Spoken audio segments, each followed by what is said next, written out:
We've all had our favorite things to title as our favorite. For films, to some it may be Casablanca, to others, Spider-Man 3. For games, it may be The Last of Us, to others, Watch Dogs.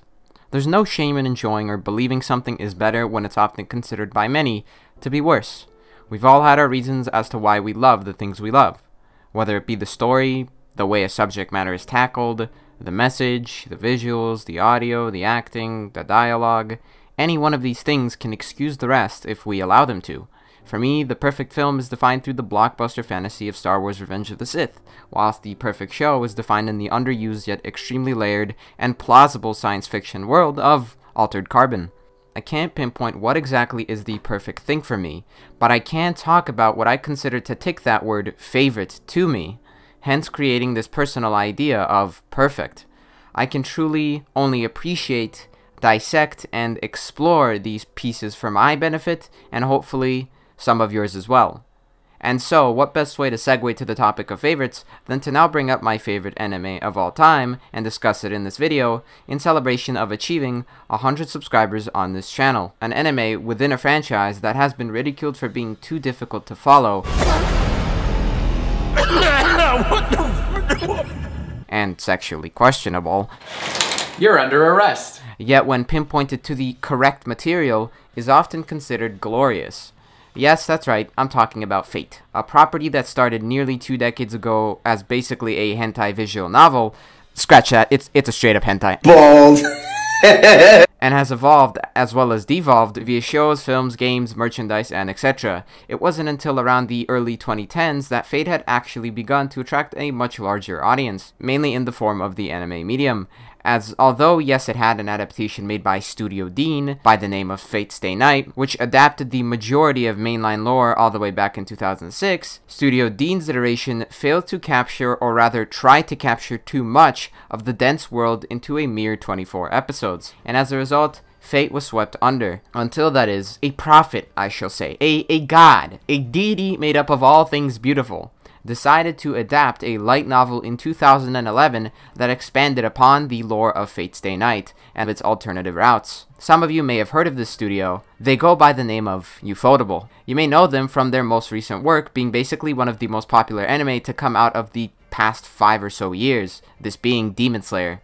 You can usually tell it's Ufotable by their increasingly beautiful 2D animation blend with 3-dimensional environments. However, what truly sparked Ufotable's rise to power was their work on the Fate series, as it has been Ufotable's adaptations of the Fate storylines that have been nothing short of visually and thematically iconic in representing what Japan's animation industry is capable of, as well as what Fate is truly all about, with their latest work in the franchise having been concluded this year with the final installment in the Fate Stay Night Heaven's Feel movie trilogy. This trilogy had offered not just another example of why their studio holds some of animation's most talented animators in the business to date, as it also contains a story that was not like any other, especially when you compare it to the rest of the Fate IP, which is honestly not saying much, considering this came from a borderline porno with battle royale-like elements. The Heaven's Feel trilogy turned the previous route, which is, for those of you who don't know, a route is basically an alternative universe of the Fate Stay Night original story, into a thriller drama epic that brought up topics of indecisiveness and what exactly can be defined as the right thing to do. Such topics were similarly explored, yet had very different conclusions in the previous route known as Unlimited Blade Works. However, Heaven's Feel and Unlimited Blade Works would not have existed had it not been for the show that started Ufotable's rise to prominence in the first place.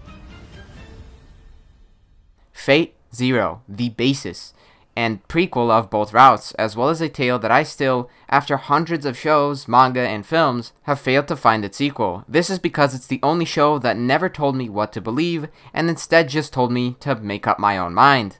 Now, of course, if you couldn't tell by now, this is going to be an opinionated piece that deals with the importance of this show to me, and what exactly I got out of it to gain such importance. I want to talk about a show that, although it is to quite say pretty popular within the more well-known anime community,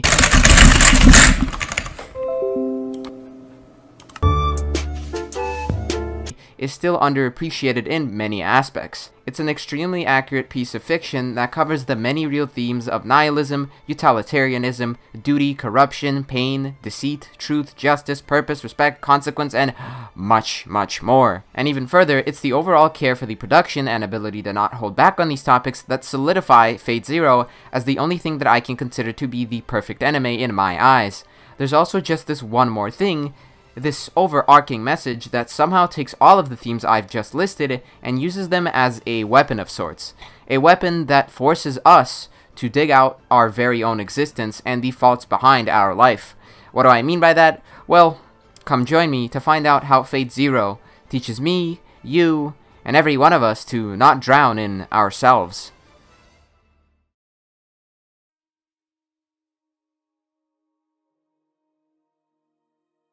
Fate Zero tells the story of the Fourth Holy Grail War, where a magical tournament held in secret within Japan has 7 mages known as masters summon their own unique servants based on historical figures.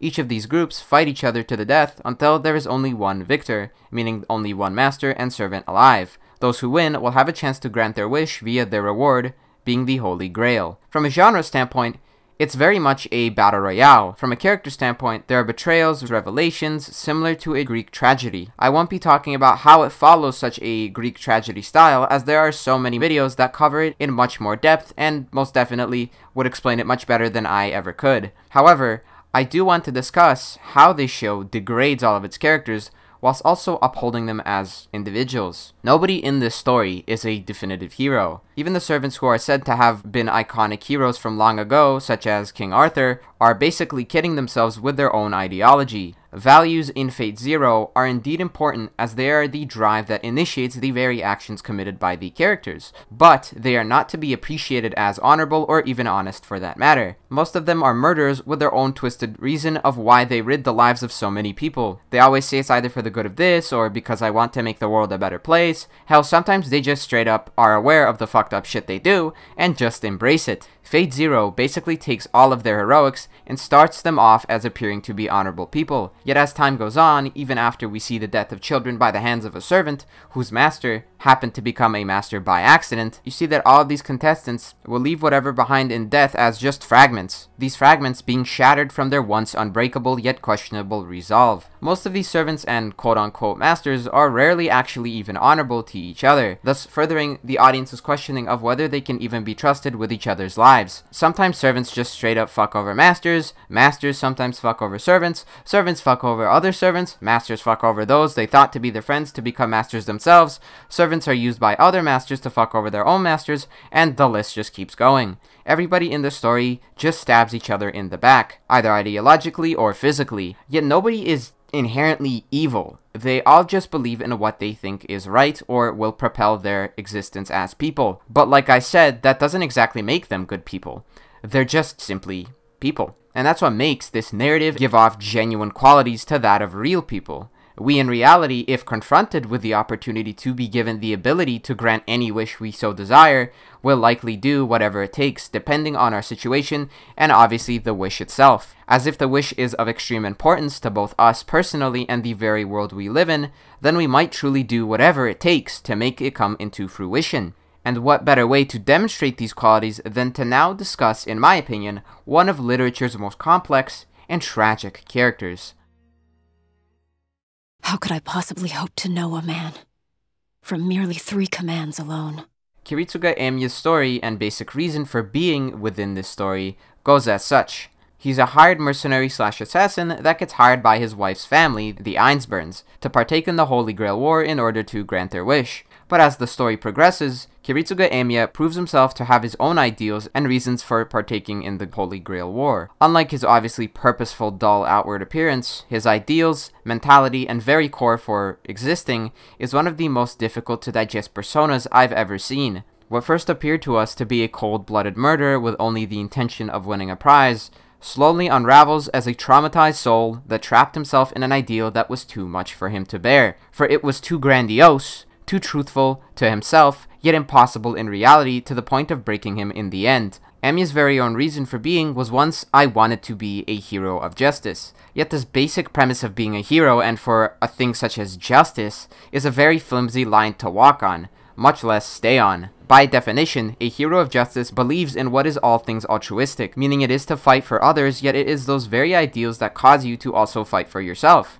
It is the hero themselves that will uphold those concepts, hence their perception of themselves will be modified. Benevolence, loyalty, love, truth is what? Definitions you can obviously find in a dictionary. But through what actions and extent does Kiritsugu Emiya bring about these concepts into his world? These questions and topics are what make Emiya such a difficult person, but a character that you can really appreciate, yet still not completely agree with. He is an understandable figure that stays right in the middle between good and bad, never overstepping into either side in order to do what he believes is what the world needs. This is because Kiritsugu shows a goal that is in theory a very honorable wish, this being to save the world. But how do you save a world without a logical and realistic solution? How is it that you are going to get rid of climate change, overpopulation, crime, debt, abuse, drugs, murder, depression, disease, and etc.? What is a plausible solution for all of these problems? These questions are all presented in the show's climactic and masterful second season by showing us what made Kiritsugu want to be what he is. It is through love, loyalty, and truth of the human will that he begins to understand what kind of species we are and what kind of world we have been born into. This being an unfair, difficult, overly idealistic, yet beautiful world that offers the opportunity of life itself. It is the negative aspects that arise from the very being of what it means to be human that make Kiritsugu want the world he so wishes to save to actually end up being spoiled, rotten, and corrupt. I'd also like to bring up that aside from a very morally gray moral compass, Kiritsugu is a masterful tactician and gunslinger thanks to his very flexible and cold mindset.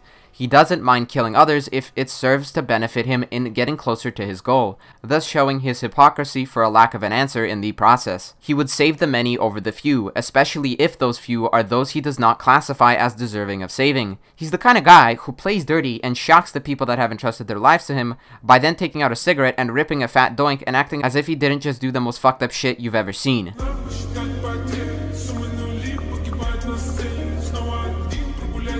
I don't care. I don't. Kiritsugu Emiya is a fantastic mascot for what Fate Zero offers, this being that it is a tale of broken people with wishes of finding purpose in their brokenness. This brokenness being their overly zealous ideals, their dedication, the inability to connect, and their lack of heart. Every single one of the contestants is a difficult person that is trying to escape their very own drowning existence similar to our own. Each one of them has humanity and deeply dangerous flaws, and each can be considered my favorite in their own way. Yet it is Kiritsugu who truly embodies what I love so much about all of them.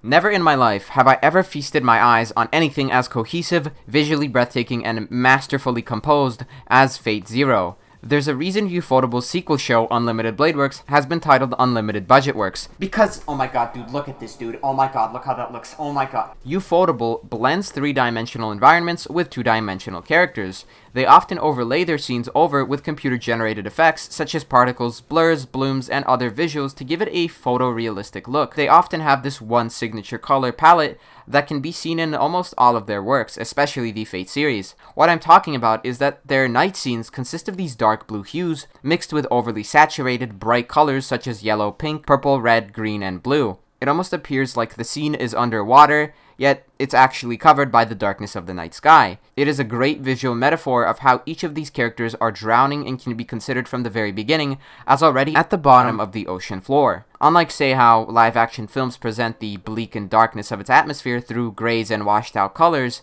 Fate is dark because it seeks to find discomfort in the visually appealing.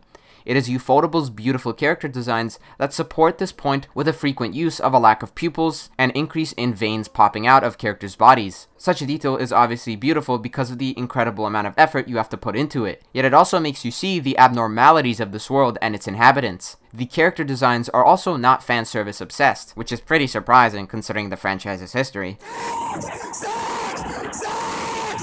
Fate Zero is a truly adult story as characters are dressed in completely practical clothing. Well, as practical as female augmented knight armor can actually get, because damn is Saber one of the coolest designs I've ever seen for a character in anime. Saber is the legendary king of knights, so basically, King Arthur but a girl. Yes, there's also a reason for her being gender bent in the story. Since she's the king of knights, then obviously she's going to be wearing knight armor herself. What's most interesting about her armor is her having two different gauntlets which she holds her swords with, one being a mitten and the other being a standard glove for all 5 fingers.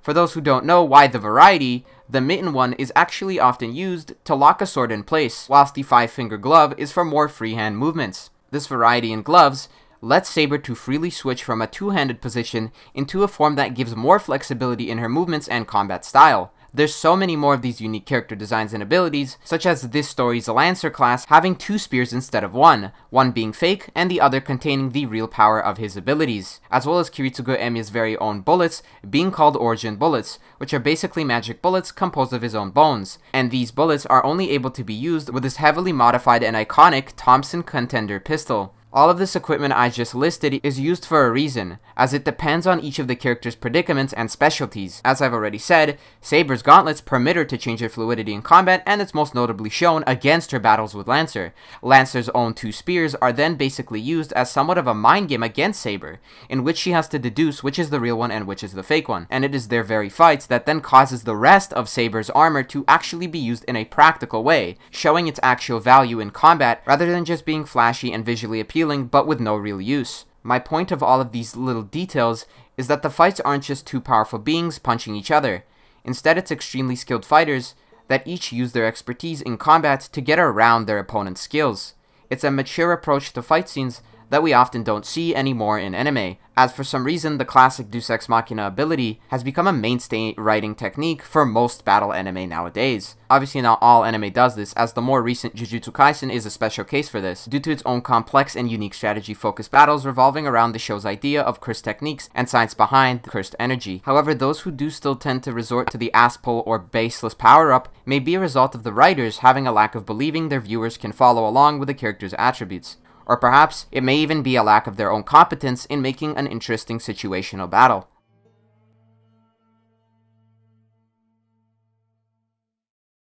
I swear to God, if you still haven't stopped this video to go watch Fate Zero right now, then you need to get the hell out! Get out! Get out! If you have watched it, then you know it may not be your favorite show like mine, far from it even, but I just can't deny the craft put into the story and production in general. It has characters that I truly sympathize with, yet can't really root for, because, well, they're wrong in all the right places.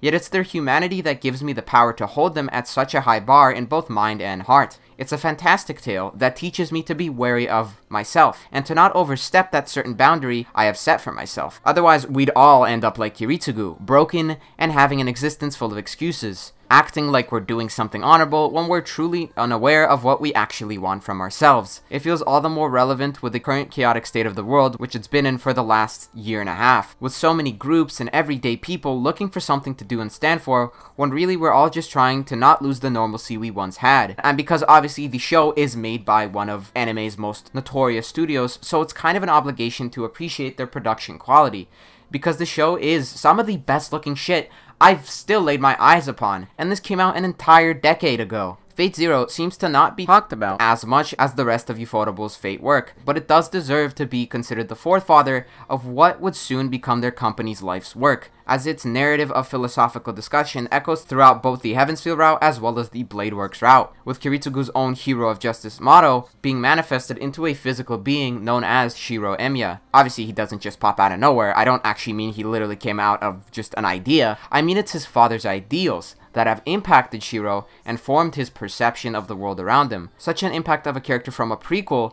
truly makes its prequel story a masterpiece. And that's really all I have to say as to why this is Ufotable's magnum opus, because I believe Fate Zero teaches all of us to not drown in ourselves.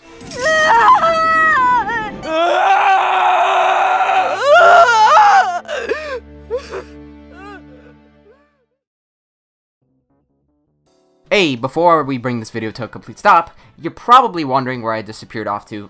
again. I've been away for the past month due to October being a heavy month for schoolwork, and so I didn't really have much time to work on anything concrete. Also, if all things go well, and I'm really in the mood to give you guys a big surprise for the upcoming winter holidays, then maybe, this isn't a confirmation, but maybe I'll get that one video that originally stopped me from making videos for a few months to finally come out. But like I said, it's not 100% confirmed, as I don't want to set any dates or have you expect something to only be disappointed by it at the end. Just keep in mind that maybe I'll finish something I really want to finish, but just don't have the current energy to surpass its predecessor. Also, obviously, thank you for 100 subscribers. It means a lot to me, and I never expected to reach such a point on this channel. I never would have thought my thoughts would gain the traction they did, and I'm more than happy with the effort you guys put into these videos just by clicking on them. I would also like to hear what perhaps you think of Fate Zero. Is it your favorite anime? If not, then you can discuss it down below. You can even bring up maybe one of Ufotable's other works, either outside or within the Fate franchise as your favorite.